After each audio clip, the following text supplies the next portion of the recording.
Hello दोस्तों, आप सभी कैसे हैं। आज मैं सीटेट का क्वेश्चन पेपर लेकर आया हूं जो आपने 27 दिसंबर को दिया है। 27 दिसंबर 2021 को जो बोर्ड ने अपना क्वेश्चन पेपर 27 तारीख वाला और अपना आंसर पेपर जो बोर्ड ने डाला है वह है, अगर आपने अपना रिस्पांस की डाउनलोड कर लिया है तो यह बोर्ड के द्वारा दिया गया क्वेश्चन पेपर और आंसर साथ साथ प्रस्तुत किया जा रहा है ताकि आप लोगों को मिलाने में सुविधा हो।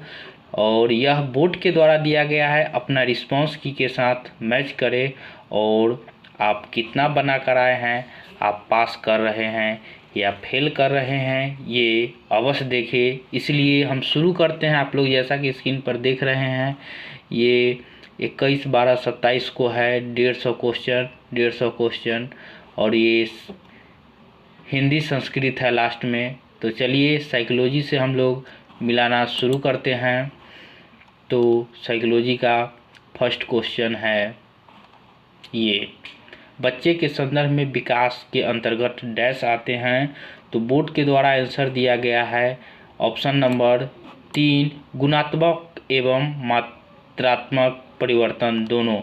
अब साइकोलॉजी का क्वेश्चन नंबर 2 जो बोर्ड के द्वारा दिया गया है 27 तारीख वाला, वे देखिए, निम्नलिखित में से कौन सा एक विकल्प सूक्ष्म गत्यात्मक कौशल का उदाहरण है। तो बोर्ड के द्वारा इसका आंसर गया है 2, लिखना। क्वेश्चन नंबर 3 साइकोलॉजी का मिलाएंगे हम लोग, बच्चे के विकास के संदर्भ में संवेदनशील चरण से क्या तात्पर्य है।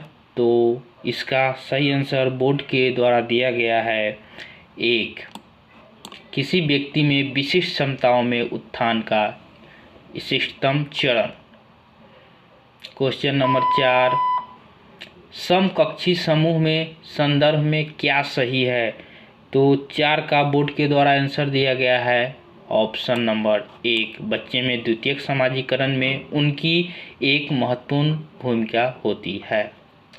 क्वेश्चन नंबर 5, इनमें से कौन सी उप अवस्था लॉरेंस कोहल वर्ग के नैतिक विकास की पारंपरिक अवस्था के संदर्भ आती है। तो इसको बोर्ड के द्वारा इसका ऑप्शन नंबर 4 दिया गया है जो है सामाजिक सरोकार और गत्यात्मक अवबोधन। क्वेश्चन नंबर 6 देखेंगे, समायोजन घटित होता है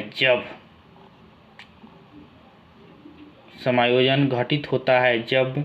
तो बोर्ड के द्वारा इसका आंसर दिया गया है क्वेश्चन नंबर 6 का 2, बच्चे अपन वर्तमान स्कीमाओं में परिवर्तन करके नए अनुभवों के अभिप्राय को समझते हैं। क्वेश्चन नंबर 7, एक 5 वर्षीय बच्चे को 16 फूलों के चित्र दिखाए जाते हैं जिसमें से 4 लाल और 12 नीले रंग के होते हैं। जब बच्चा से पूछा जाता है कि क्या नीले फूल अधिक है या लाल फूल अधिक है, तो बच्चा उत्तर देता है कि नीले फूल अधिक है। जीन पियाजे के अनुसार इसका अभिप्राय है कि बच्चा अभी डैश दक्षता हासिल नहीं कर पाया है। तो बोर्ड के द्वारा जो इसका आंसर दिया गया है वह है ऑप्शन नंबर 2, श्रेणीबद्ध वर्गीकरण। आगे बढ़ते हैं। क्वेश्चन नंबर 8, एक अध्यापिका शिक्षण अधिगम प्रक्रिया में विद्यार्थियों को सहपाठियों से अंतःक्रिया कराकर एवं सहारा देकर अध्यापन करती है। यह शिक्षण अधिगम की प्रक्रिया किस प्रकार की है। तो बोर्ड के द्वारा इसका सही आंसर दिया गया है लेव वाइगोस्की के सामाजिक संस्कृति सिद्धांत पर। क्वेश्चन नंबर 9, प्रगतिशील शिक्षा में पाठचर्या के उद्देश्य डैश को महत्व देता है। तो क्वेश्चन नंबर 9 का सही आंसर है आलोचनात्मक चिंतन। क्वेश्चन नंबर 10, हार्वर्ड के बहुबुद्धि सिद्धांत के अनुसार इनमें से कौन सी बुद्धि जटिल आंतरिक भावनाओं को पहचानने और उनका प्रयोग करने, अपने आचरण को दिशा देने की योग्यता से संबंधित है। तो बोर्ड के द्वारा जो इसका आंसर दिया गया है 2 नंबर है अंतः व्यक्तित्व बुद्धि। क्वेश्चन नंबर 11, कथन ए, कक्षा में प्रिंट समृद्ध वातावरण का सृजन बहुत महत्वपूर्ण है। तर्क आर, उपकारी वातावरण भाषा विकास में अर्थपूर्ण भूमिका निभाती है। तो इसका सही विकल्प होगा जो बोर्ड के द्वारा दिया गया है 1। ए और आर दोनों सही है और ए आर की सही व्याख्या करता है। 12,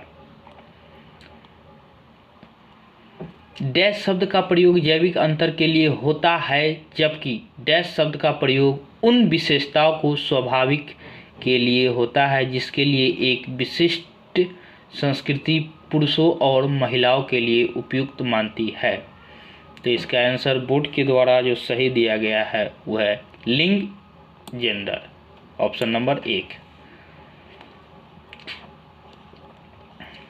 13, बहुभाषी कक्षा के लिए निम्नलिखित में से कौन सा कथन सर्वाधिक उपयुक्त होगा।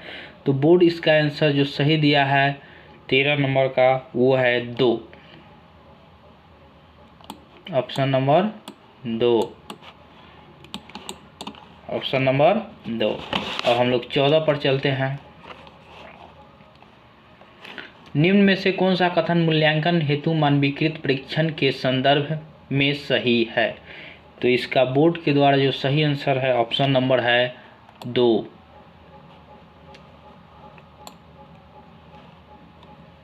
अब आगे बढ़ते हैं क्वेश्चन नंबर 15, निम्न में कौन सी विधि अधिगम के लिए आकलन हेतु उपयुक्त है। तो इस 15 नंबर क्वेश्चन का बोर्ड के द्वारा जो ऑप्शन है वो ऑप्शन नंबर 2 है।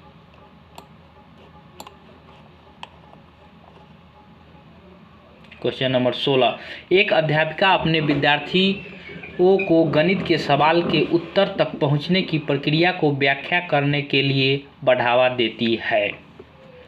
जिसका ऑप्शन होगा ये 16 नंबर क्वेश्चन का ऑप्शन नंबर 4 जो बोर्ड के द्वारा दिया गया है। क्वेश्चन नंबर 17, समावेशी शिक्षा किन विद्यार्थियों के लिए अधिगम के उपयुक्त स्तर मान रखती है। ए सृजनात्मक, बी स्वलीन, 3 अधिगम विकार, 4 मानसिक रूप से चुनौतीपूर्ण। तो बोर्ड के द्वारा जो 17 नंबर क्वेश्चन का जो आंसर दिया गया है वो है ऑप्शन नंबर 4, 1, 2, 3, 4 सभी सही है। क्वेश्चन नंबर 18, एक ऐसी दशा जिसमें कोई बच्चा पढ़ते समय कुछ अक्षर और शब्दों को हटा देता है या प्रतिस्थापित कर देता है फिर उल्टा कर देता है यह डैश कहलाता है। तो क्वेश्चन नंबर 18 का ऑप्शन नंबर 1 जो बोर्ड के द्वारा दिया गया है वाचन वैफल्य।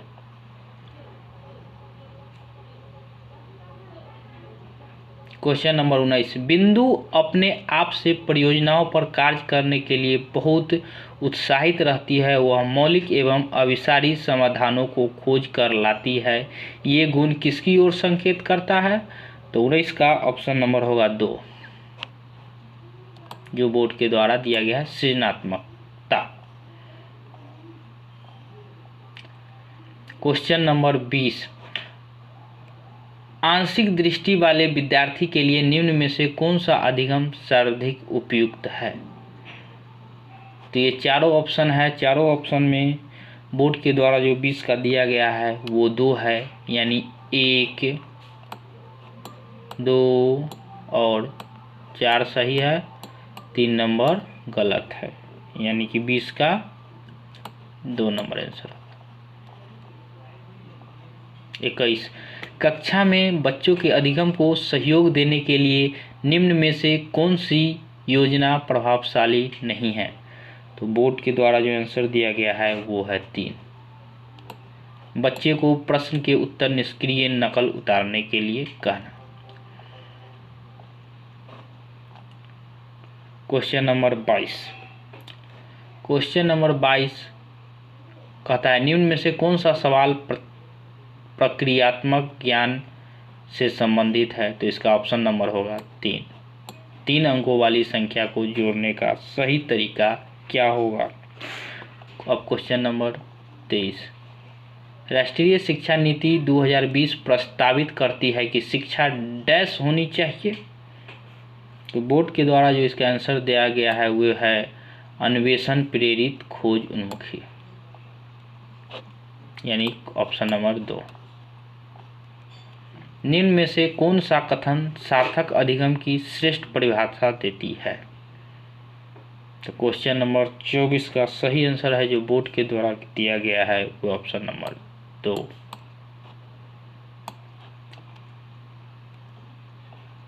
समस्या समाधान के संदर्भ में किसी समस्या को एक ही तरीके से प्रस्तुत करके अटक जाना क्या कहलाता है। क्वेश्चन नंबर 25 का ऑप्शन नंबर 2 सही है।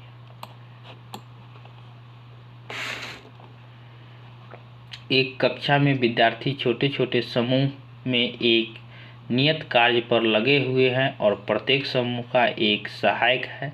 किस उपागम का कक्षा में उपयोग हो रहा है। तो इसका ऑप्शन हो जाएगा ऑप्शन नंबर 2 संरचना उपाधि।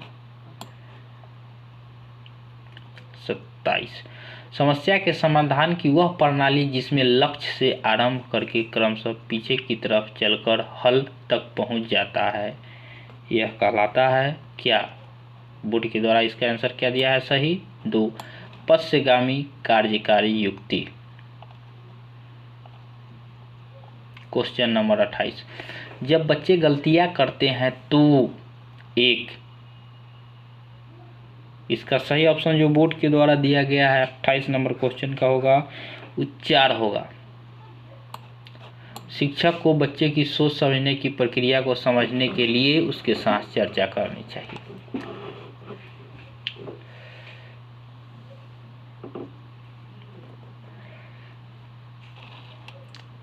क्वेश्चन नंबर 29 एक शिक्षक अपने छात्र को सिखाने के लिए आंतरिक रूप से प्रेरित बने रहने के लिए कैसे प्रोत्साहित कर सकते हैं। तो बोर्ड के द्वारा इसका सही आंसर है ऑप्शन नंबर 3 व्यक्तित्व नैपुण्य लक्ष्यों को निर्धारित करने में उनको सहयोग देकर। क्वेश्चन नंबर 30 किसी विद्यार्थी की योजना बनाने जांचने मूल्यांकन करने और अपने ही अधिगम में परिवर्तन करने की क्षमता क्या कहलाती है। तो बोर्ड के द्वारा जो इसका सही आंसर है ऑप्शन नंबर 4 है अधिसंज्ञान। साइकोलॉजी हम लोगों ने 30 क्वेश्चन देख लिया 27 तारीख वाला। अब हम मैथ को मिलाएंगे, जो देख रहे हैं मैथमेटिक्स यहाँ लिखा हुआ है तो 30 क्वेश्चन अब मैथ का करेंगे। ये बोर्ड के द्वारा क्वेश्चन और आंसर दिया गया है। अगर आपने 27 तारीख को एग्ज़ाम दिया है तो रिस्पॉन्स आंसर की क्वेश्चन डाउनलोड करें और इससे मिलाएं, आपको पता चल जाएगा आपने सीटेट के एग्ज़ाम में कितना सही बनाकर आया है। क्वेश्चन नंबर 31 है फर्श पर 1 से 200 तक लिखने संख्याएं लिखी गई है। 3 दोस्त चेंग स्नेहा और सलीम संख्याओं पर कूदना शुरू करते हैं। चेंग 83 पर है और प्रत्येक